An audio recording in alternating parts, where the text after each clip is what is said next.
Hello everyone, welcome back to my channel. Union public service commission UPSC ने EPFO की post 421 post के लिए आपका एक रिजल्ट नोटिस डाला है।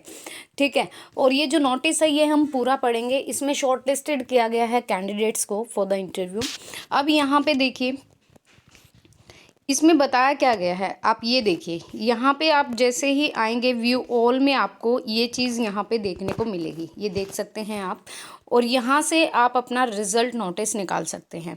मेरे पास ऑलरेडी डाउनलोडेड है तो मैं वहीं से आपको पढ़ के बताऊँगी, अदरवाइज़ आप यहाँ से भी निकाल सकते हैं। सो देखिए यहाँ पे नोटिस में क्या बोला गया है वो चेक करते हैं। Candidate who desire to represent against her rejection in accordance with criteria and modalities adopted for the shortlisting the post may submit the same with substantive ground reason this 3/5/2022 mail receive after this date would not be opened. मतलब अगर कोई candidate, ठीक है, जो यहाँ पर अपने मतलब किसी का रिजेक्शन किया गया है या फिर कोई भी इशू रहा है शॉर्ट लिस्टिंग वाले कैंडिडेट्स का, तो वो अपना रीज़न यहाँ पे 3 मई 2022 तक क्या कर सकता है, सबमिट कर सकता है। उसके बाद even if submitted they would not be open consider, मतलब 5 तारीख के बाद 3 तारीख के बाद नहीं होगा। अब यहाँ पे देखिए, ये एडवर्टीजमेंट नंबर 51/2020 की बात हो रही है। 421 वैकेंसी थी आपकी, किस पोस्ट की, इन्फोर्समेंट ऑफिसर की पोस्ट की या अकाउंटेंट्स ऑफिसर की पोस्ट की। बैचलर डिग्री मांगी गई थी।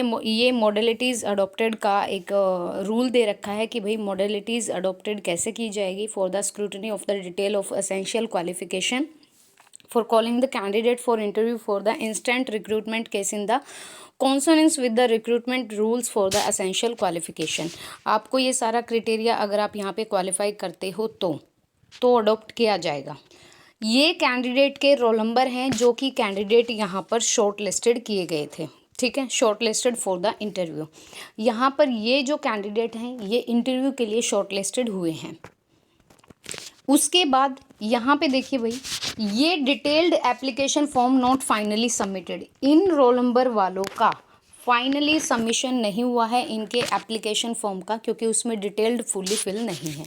Lacking educational qualification bachelor degree completed after closing date of the application. मतलब जब आपने फॉर्म फिल किया तो उस टाइम पे आपकी बीए या फिर ग्रेजुएशन की जो भी डिग्री थी, बैचलर की जो डिग्री थी, वो कंप्लीट नहीं हुई है। ये वो रोल नंबर है, इसीलिए इनका नाम नहीं आया। उसके बाद यहाँ पर roll number of candidate not short listed for the interview. यहाँ पर देखो, डेट ऑफ बर्थ की डिस्क्रिपेंसी रही, मतलब डेट ऑफ बर्थ कुछ गलत रही। या तो आपकी मार्कशीट में डेट ऑफ बर्थ अलग है या आपके डॉक्यूमेंट्स में कहीं ना कहीं डेट ऑफ बर्थ अलग अलग रही है। तो ये रोल नंबर है जिनको यहाँ पर शॉर्टलिस्टेड नहीं किया गया। उसके बाद यहाँ पे आगे बात करें तो affidavit not submitted, affidavit not acceptable, does not contain request Paris. ये सारे रोल नंबर हैं जिनका एफिडेविट यहाँ पे सबमिट नहीं हुआ। उसके बाद यहाँ पे बात करें तो note submitted PH certificate issued prior to the closing date of the application, ये वो रोल नंबर है। ओवर एज जो हो चुके हैं ये वो रोल नंबर है। Submitted community certificate issued after closing date of the application, तो ये वो रोल नंबर है। इन्होंने अलग अलग रोल नंबर दिए हैं यहाँ पे।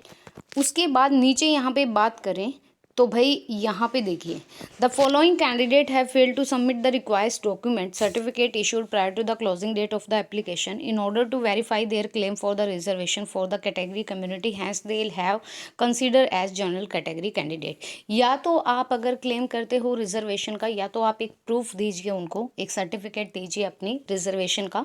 अदरवाइज आपको यहाँ पर इन सारे कैंडिडेट को एज ए जनरल कैटेगरी के कैंडिडेट के इक्वल ही रखा जाएगा, चाहे आप किसी भी कैटेगरी से बिलोंग करते हो।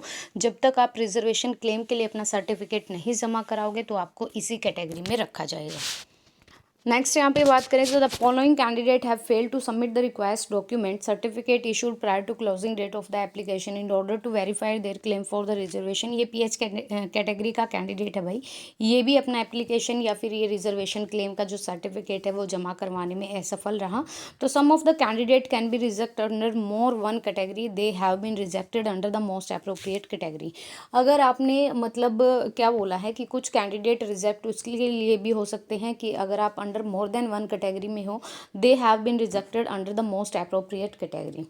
तो देखिए यहाँ पर यूपीएससी के द्वारा ये बोला गया है कि आप अगर किसी भी चीज़ के लिए क्लेम लगा रहे हो, किसी भी चीज़ के लिए, चाहे कोई पीएच से है, एससी से, एसटी से है, ओबीसी से, ईडब्ल्यूएस से है, किसी भी कैटेगरी से है, तो आपको अपना क्लेम रिजर्वेशन का सर्टिफिकेट वहाँ पे दिखाना होगा इन ऑर्डर टू रिजेक्शन की भाई किस तरह से रिजेक्ट किया गया है, आपको 3 मई तक वहाँ पे जमा करा देना है। ये आपके रिजल्ट का नोटिस है।